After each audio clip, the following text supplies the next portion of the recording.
Welcome back, Irish fans, to Breaking Down Braves Boys podcast. Notre Dame is 2-0, heading to Las Vegas next week for the Maui Invitational. Play their first game, 11:30 on Monday night against St. Mary's, and then from there, it's a mystery. We'll play Oregon if they win the first game, and then who knows after that. A lot has to happen for them to play each team, so they will probably play. Well, they will play 3 games, and we'll get a nice look at them against some better competition than they've had in the past. Even St. Mary's, the team they open with, is a lot better than High Point and much, much better than Cal State Northridge. So looking forward to seeing Notre Dame get into some tougher games and really test this team who Mike Bray seems to think is going to be really good and we think is going to be at least a tournament team. So it'll be nice to see Notre Dame have a chance at some resume wins. Oregon, top 25 team. Houston, I think, is a top 25 team. And then Wisconsin, Butler, and Texas A&M are all solid Power 6 teams, including the Big East. So it should be nice to see Notre Dame play some high-level competition. Going to preview each of those teams, and we'll see how the bracket falls, but I'm going to be prepared for every team. Mostly going to focus on St. Mary's and Oregon, though. But first, let's look into Notre Dame a little bit. And kind of what they need to do and what their goals should be. So through the first 2 games, Notre Dame has really, really struggled offensively.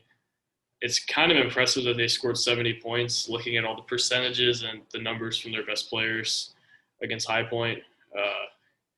Definitely a really not great performance from Prentice Hub, Cormac Ryan. Cormac played really good defense in that game. You can check out our post-game show. From that game, I talked a good bit about Cormac. I think he's even the thumbnail. And then Trey Wirtz, he was okay. I thought his decision-making wasn't that great, but they're going to need much, much better efforts from those guys. Blake Wesley only had 2 points, or he might have, I think he had 4 points. Some of it was garbage time. But they're going to need a lot more from their guards. Dane Goodwin has probably been their best guard so far this year, offensively at least. Defensively, he hasn't been that great. But they're going to need a lot more from those guys, and it's only a matter of time until they start getting it. I mean, last year they really struggled early on, too, offensively. Michigan State, they had a huge drought scoring-wise, and then Detroit Mercy, they couldn't really get it going much either. Still pulled that game out, though. But the narrative that Notre Dame's offense is going to be an issue this year, I think, is a little overblown. They did this last year and then ended up scoring 93 points on Duke, 90 points on Boston College, and like 80, I think it was 83 or 88 points on Pitt. So they're going to come around offensively. There's too much talent to not. Prentice Hub is going to get going eventually. And typically he ends up doing it in the bigger games. Cormac Ryan's going to have a few really good games, and hopefully he'll be more consistent. Trey Wirtz is going to have his night shooting. He's too good of a shooter to not. And I'm sure he'll start making better decisions. Blake Wesley, we already saw what he can do offensively. So it's not that they're not going to get going. They just have to do it this week if they want to win some games. They're going to get going eventually. It's just a matter of time. Even Nate hasn't been that great early. He did have a double-double, but just hasn't really gotten to a rhythm offensively. It'll happen. This is an older group. There's too much talent to not get better offensively from what they are right now. They're not going to beat these teams playing like this stuff. So if they're going to do it, now would be a nice time to do it. Going into their goals, I think the goal should be to win 2 games, one of which needs to be against a team other than St. Mary's or Chaminade. I forget how to say their name. It's a Division II school. Nobody wants to see them in this tournament. That's not going to do anything for your resume. And it's just not a team I would really like Notre Dame to play against. So you want to beat St. Mary's in the first game and then have a crack at Oregon.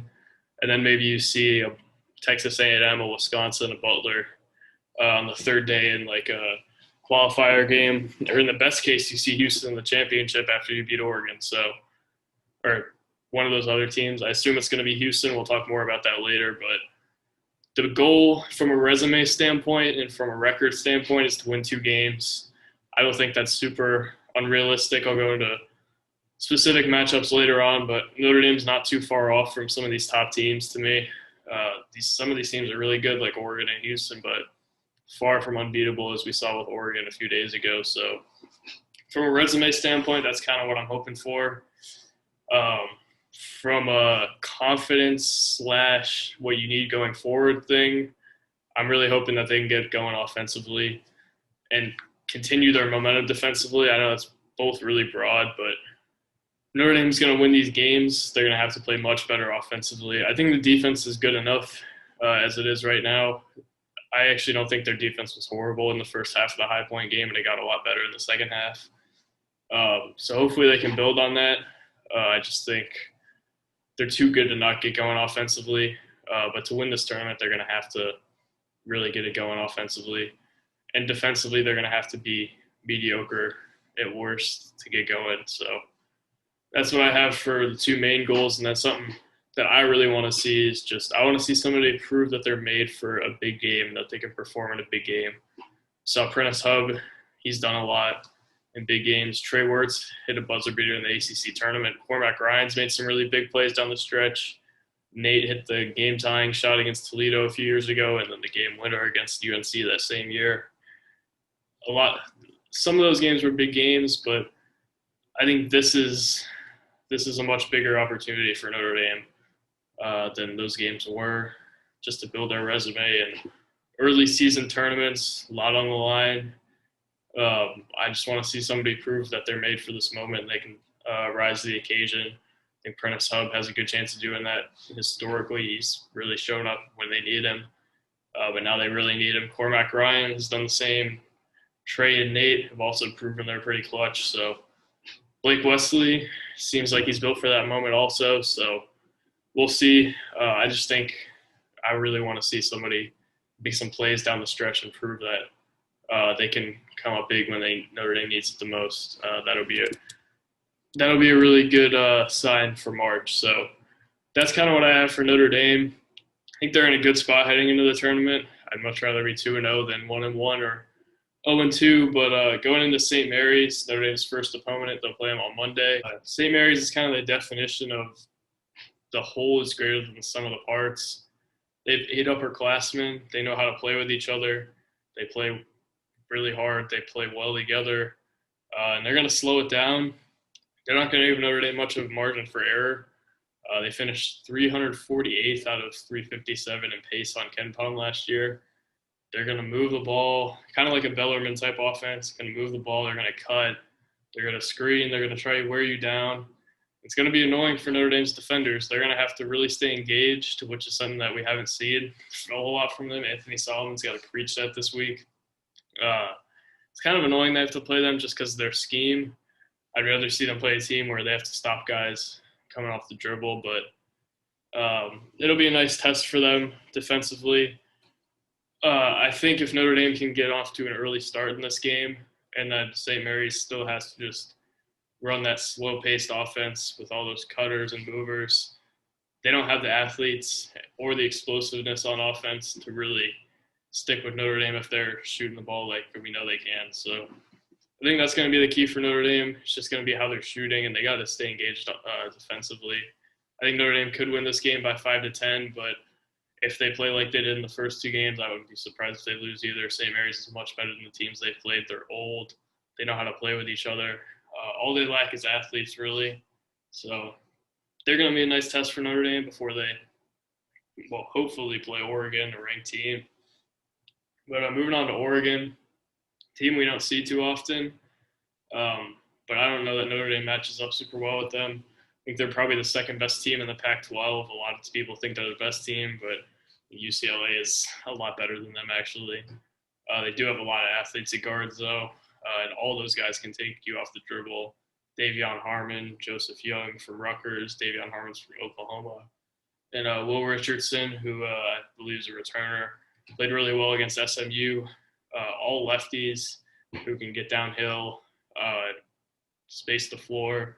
And when they are in space, they're going to be really tough to guard, especially for Notre Dame's guards who haven't been very good defensively. But they also have Quincy Guerrier from Syracuse, who Notre Dame had a little bit of trouble with last year. Again, if he's ISO, like a Nate Laszewski, I don't love how that matchup looks.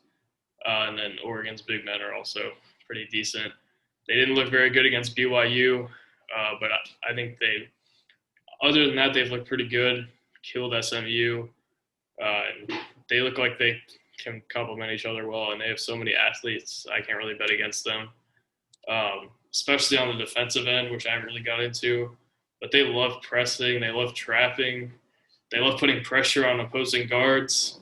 If you're Notre Dame, if you're a Notre Dame fan who's been watching for the last few years, you don't love to hear the sounds of that. Notre Dame really struggled against Georgia Tech and Syracuse. They're 2 games away because of the press last year. It's a nice opportunity for Prentice Hub and Cormac and Trey and Blake and Dane to prove that they can beat the press and that they're experienced enough and composed enough to really handle that. They haven't shown that thus far, but for the most part, there's been a couple outliers where they have, but Oregon's really going to force Notre Dame's guys to beat them with that kind of stuff. And if they can, I think Notre Dame's in not a horrible spot. And they're also going to force Notre Dame to defend their guards in space and going downhill, cut off driving lanes. Neither of those things I think Notre Dame is great at right now. So that's why I don't like the matchup. It's not that I think Oregon is some world beater. I'm actually lower on Oregon than most people are, but I just don't think they match up super well with Oregon. Oregon's going to force them to do things that they're not good at. And if Notre Dame's not shooting the ball like they did against Duke last year or against FSU, the offense isn't flowing like we all know it can.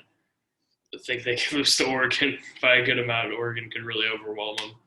But I think Notre Dame they don't have much of a margin for error against Oregon just because of the athleticism. They're going to have to play really well. And not sure they can do that against them this early in the year. But going on to the other team in their bracket, Chaminade, they're a D2 team. I think I already said this, but nobody really wants to see them. Not much of a resume builder whatsoever. Didn't look too much into them because they're a D2 school. It's going to look like Notre Dame scrimmages against Nazareth. And what's the other school that they – I forget what the other school they played was. It's been a long week. But going on to the other side of the bracket, there's Houston, Wisconsin, Texas A&M, and Butler, all pretty solid teams. Probably a better side of the bracket all around. Houston, to me, is the best team on that side, led by Marcus Sasser. Really good scorer. Had 2 20-point games in the tournament. Also have Kyler Edwards, who's been good to start the year.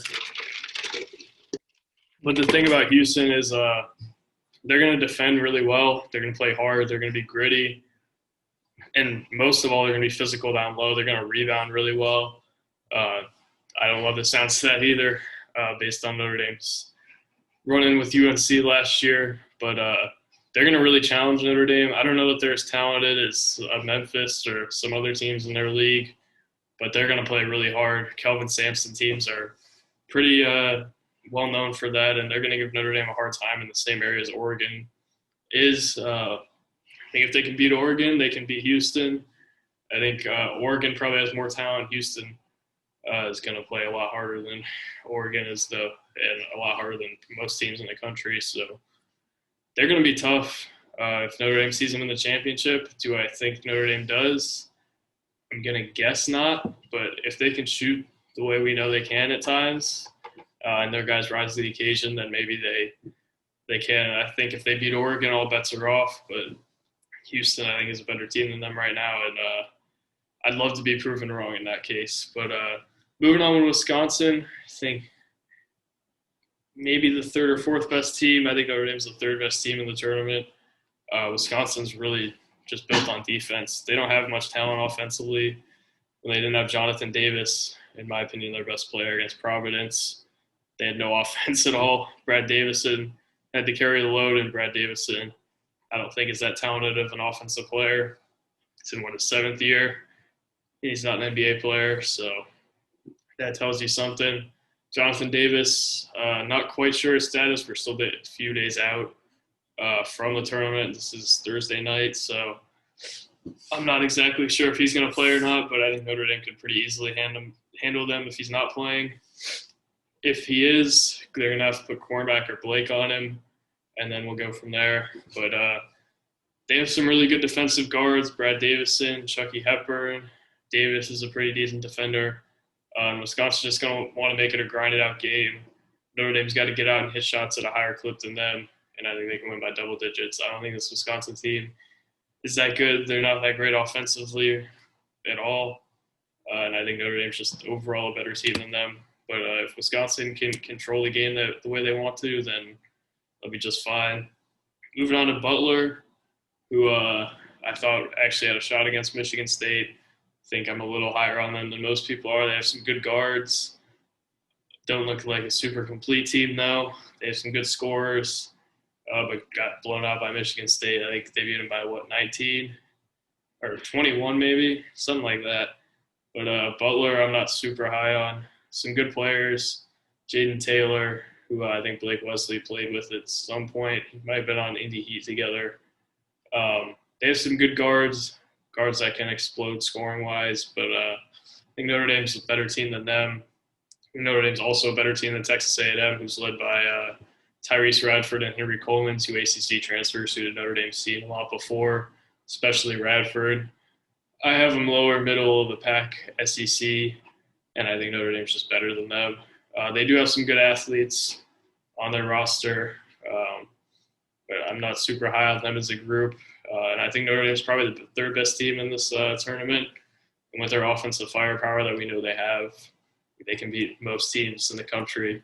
And these teams are no exceptions. Just a lot of physicality and athleticism in this tournament that Notre Dame's going to have trouble with. Multitude of styles from the teams in this too.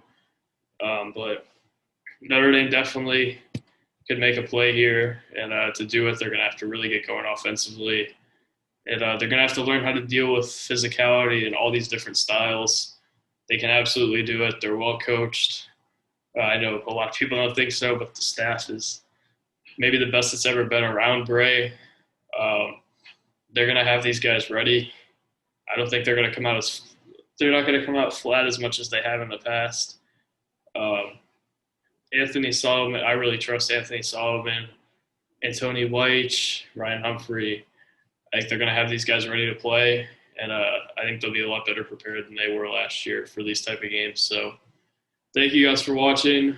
Final prediction, going to say Notre Dame does win 2 games. Going to say it's against St. Mary's, and then one of Wisconsin, Texas A&M, or Butler on the third day, which I'd be okay with that. I'd be a lot happier if one of those wins was Oregon, but I'm not super optimistic based on what I've seen thus far, but I think this team could easily break out offensively, and if they do, all bets are off. So thank you guys for watching.